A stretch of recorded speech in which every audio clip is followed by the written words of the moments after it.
നിങ്ങളുടെ ചിന്തകളിൽ ഭൂരിഭാഗവും നിങ്ങളുടേതല്ലെന്നും നിങ്ങളെടുക്കുന്ന ഓരോ തീരുമാനവും നിങ്ങൾ പുലർത്തുന്ന ഓരോ വിശ്വാസവും ഓൾറെഡി നിങ്ങളെ ട്യൂൺ ചെയ്തു വെച്ചിരിക്കുന്ന രീതിയിൽ മാത്രമേ സംഭവിക്കുകയുള്ളൂ എന്നും ഞാൻ നിങ്ങളോട് പറഞ്ഞാലോ?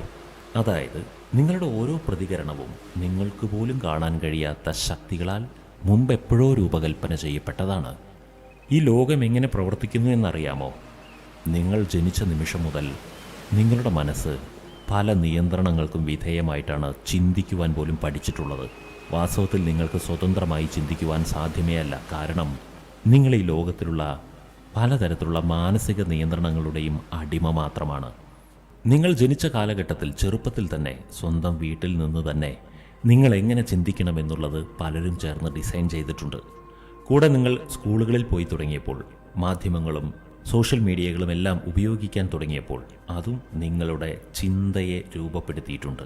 നിങ്ങളെ അനുസരിക്കാൻ പ്രേരിപ്പിക്കുന്ന, നിങ്ങൾക്ക് ചൂസ് ചെയ്യുവാൻ പറ്റാത്ത തരത്തിൽ അത്തരത്തിൽ മാത്രം ചിന്തിക്കുവാൻ ട്രാപ്പ്ഡാണ് നിങ്ങൾ.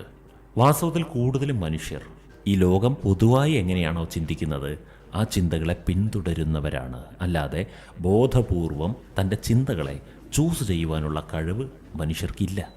അതായത് നിങ്ങൾ ദേഷ്യപ്പെടേണ്ടത് എപ്പോഴാണ്? ഇത് സമൂഹം നിങ്ങൾക്ക് പഠിപ്പിച്ചിട്ടുണ്ട്. നിങ്ങൾ ആകർഷിക്കപ്പെടേണ്ടത് എപ്പോഴാണ്? ഇതും സമൂഹം നിങ്ങൾക്ക് പഠിപ്പിച്ചിട്ടുണ്ട്. നിങ്ങൾ ഏത് ട്രെൻഡുകൾ ഫോളോ ചെയ്യണം, ഏത് ട്രെൻഡുകൾ നിങ്ങൾ ഉപയോഗിച്ചില്ലെങ്കിൽ നിങ്ങൾ പഴഞ്ചനായി തോന്നും.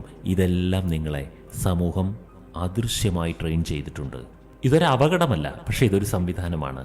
ഈ സംവിധാനത്തിനുള്ളിലാണ് ഓരോ മനുഷ്യനും ജീവിക്കുന്നത്. ജീവിതം മുഴുവൻ വാസ്തവത്തിൽ നമ്മൾ ചിന്തിച്ചതുപോലെ അല്ല കൊണ്ടുപോയിട്ടുള്ളത്. ആരൊക്കെയോ ചിന്തിച്ചു വെച്ചതിനനുസരിച്ചാണ് നമ്മുടെ ജീവിതം പോയിക്കൊണ്ടിരിക്കുന്നത്. ഇവിടെ നമ്മൾ ചിന്തിക്കുകയാണ് നമ്മുടെ മനസ്സിൻ്റെ നിയന്ത്രണം എങ്ങനെ തിരിച്ചു പിടിക്കാമെന്ന്. അത് നമ്മളിവിടെ പഠിക്കുകയാണ്. നിങ്ങളെ തന്നെ, നിങ്ങളുടെ ചിന്തകളെ തന്നെ വലിക്കുന്ന അദൃശ്യമായ ആ ചരടുകളെ ആദ്യം കാണുക. ആ ചരടുകളെ ഭേദിച്ച് സ്വന്തമായി ചിന്തിക്കുവാൻ പഠിക്കുക. ഇതാണ് ക്രിട്ടിക്കൽ തിങ്കിങ്.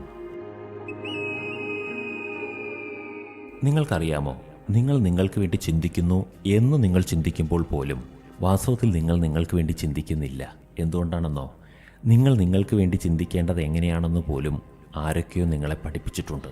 ഉദാഹരണത്തിന്, നിങ്ങൾക്ക് എന്തെങ്കിലും വേണമെന്ന് തോന്നിയെന്നിരിക്കട്ടെ, ഒരു വസ്തു വേണമെന്നോ ഒരു വ്യക്തിയെ വേണമെന്നൊക്കെ തോന്നിയെന്നിരിക്കട്ടെ. വേണമെന്ന തോന്നലുണ്ടായിക്കഴിഞ്ഞാൽ പിന്നീടത് വേണം, അത് നേടിയെടുക്കണം എന്നല്ലേ നിങ്ങൾ പഠിച്ചു വെച്ചിട്ടുള്ളത്? വേണമെന്ന തോന്നലിനെ ഡിലീറ്റ് ചെയ്യുവാൻ ആരെങ്കിലും പഠിപ്പിച്ചിട്ടുണ്ടോ? എന്തുകൊണ്ടാണ് ഒരു കാര്യം എനിക്ക് വേണമെന്ന് തോന്നിയാൽ പിന്നെ അത് നേടൽ മാത്രമാണ് അവിടെ ഒരു ഓപ്ഷൻ ഉള്ളത് എന്ന് നിങ്ങൾ ചിന്തിക്കുന്നത്?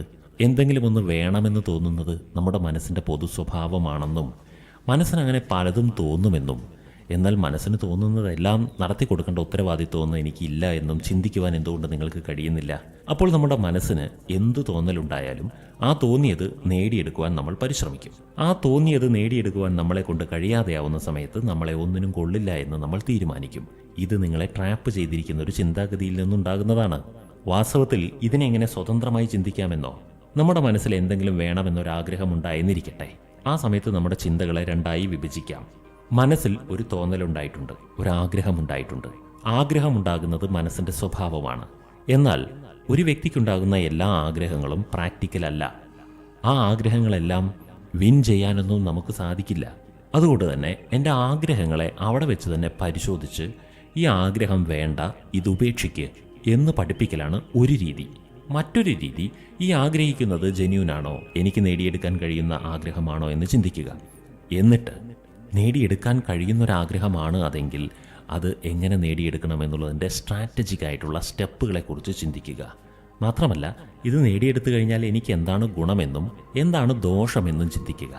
ഇത്രയും ചിന്തിക്കുകയാണെന്നുണ്ടെങ്കിൽ ആ ആഗ്രഹങ്ങളെ പിന്നീട് എക്സിക്യൂട്ട് ചെയ്യാം. ഇത്രയും ചിന്തിക്കുവാൻ നിങ്ങൾക്ക് തടസ്സമുണ്ടെങ്കിൽ ആ ആഗ്രഹത്തെ അവിടെ വെച്ച് തന്നെ കൊന്നുകളയുന്നതാണ് നല്ലത്.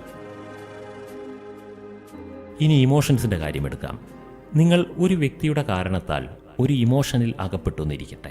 ഒരു വ്യക്തി കാരണം നിങ്ങൾക്ക് ദേഷ്യം വരുന്നു, ഒരു വ്യക്തി കാരണം നിങ്ങൾക്ക് സങ്കടം വരുന്നു, ഒരു വ്യക്തി കാരണം നിങ്ങൾക്ക് സന്തോഷം വരുന്നു. അപ്പോഴെല്ലാം സ്വാഭാവികമായി ആ ഇമോഷൻ അങ്ങനെ തന്നെ പ്രവർത്തിക്കാനല്ലേ നമ്മൾ സമ്മതിക്കുന്നത്? എന്നാൽ ആ വ്യക്തി പറയേണ്ടത് പറയുകയോ അല്ലെങ്കിൽ പ്രവർത്തിക്കേണ്ടത് പ്രവർത്തിക്കുകയോ ചെയ്യുന്നു. ഇനി ഞാനിവിടെ എന്ത് പറയണം, എന്ത് ഫീൽ ചെയ്യണം, എന്ത് പ്രവർത്തിക്കണം എന്നുള്ളത് എൻ്റെ തീരുമാനമാണെന്ന് ബോധപൂർവം ചിന്തിച്ച് ഞാനിവിടെ കരയണോ, ഞാനിവിടെ ദേഷ്യപ്പെടണോ എന്നുള്ളത് എൻ്റെ തീരുമാനമാണെന്നും ഞാൻ ആരുടെയും റിമോട്ടിൽ ഓപ്പറേറ്റ് ചെയ്യപ്പെടുന്ന ഒരു പാവയല്ല, ഒരു റോബോട്ടല്ല എന്നുമുള്ള ബോധത്തോടു കൂടെ എൻ്റെ പ്രതികരണം എന്തായിരിക്കണം എന്നുള്ളത് ചിന്തിക്കുവാനുള്ള കഴിവ് നമുക്കില്ലേ? ഉണ്ട്. പക്ഷെ നമ്മൾ പൊതുവെ അതിനെ അനുവദിക്കാറില്ല. നിങ്ങളുടെ മുഖത്ത് നോക്കി ഒരാൾ പച്ചയ്ക്ക് വിമർശിക്കുകയോ നിങ്ങളെ വിഷമിപ്പിക്കുന്ന രീതിയിൽ, ഹർട്ട് ചെയ്യുന്ന രീതിയിൽ സംഭാഷണത്തിൽ ഏർപ്പെടുകയോ ചെയ്യുന്ന സമയത്ത് നമ്മുടെ മനസ്സ് സ്വാഭാവികമായും ചിന്തിക്കുന്നത് ആ വ്യക്തി തിരിച്ചും ഹർട്ട് ചെയ്യുന്ന ഒരു 4 ഡയലോഗ് പറയണം, അപ്പോൾ മാത്രമാണ് ഞാൻ വിജയിക്കുന്നുള്ളൂ എന്നുള്ളതാണ്. ഇത് നമുക്ക് സോഷ്യലി അൺകോൺഷ്യസ്ലി കിട്ടിയിട്ടുള്ള ഒരു ട്രെയിനിങ് ആണ്. പക്ഷെ വേണമെങ്കിൽ നമ്മൾക്ക് ഇങ്ങനെയും ചിന്തിച്ചുകൂടെ? അതായത് വിജയിക്കാൻ മറ്റൊരു മാർഗം കൂടെ ഉണ്ടല്ലോ ഈ ആർഗ്യുമെൻറ്റിൽ. അദ്ദേഹത്തിന് പറയാനുള്ളത് പറഞ്ഞു. അദ്ദേഹത്തിൻ്റെ മനസ്സ് സ്വാഭാവികമായിട്ടും എൻ്റെ ഭാഗത്ത് നിന്നുള്ള ഒരു പ്രതികരണത്തിന് വേണ്ടി വെയിറ്റ് ചെയ്തുകൊണ്ടിരിക്കുകയായിരിക്കും. പക്ഷെ ഞാൻ തീരുമാനിക്കുന്നു, ഞാനൊന്നും തന്നെ പ്രതികരിക്കില്ല. എന്നിൽ നിന്ന് ഒരു വാക്ക് കേൾക്കുവാനുള്ള യോഗ്യത ആ വ്യക്തിക്ക് ഇപ്പോഴില്ല എന്ന് ഞാൻ തീരുമാനിക്കുന്നു. ഇങ്ങനെ ചിന്തിച്ചുകൂടെ? ഇതും ഒരു പ്രതികരണമല്ലേ? ഒന്നും പ്രതികരിക്കാതിരിക്കുക എന്നുള്ളതും ഒരു പ്രതികരണമല്ലേ?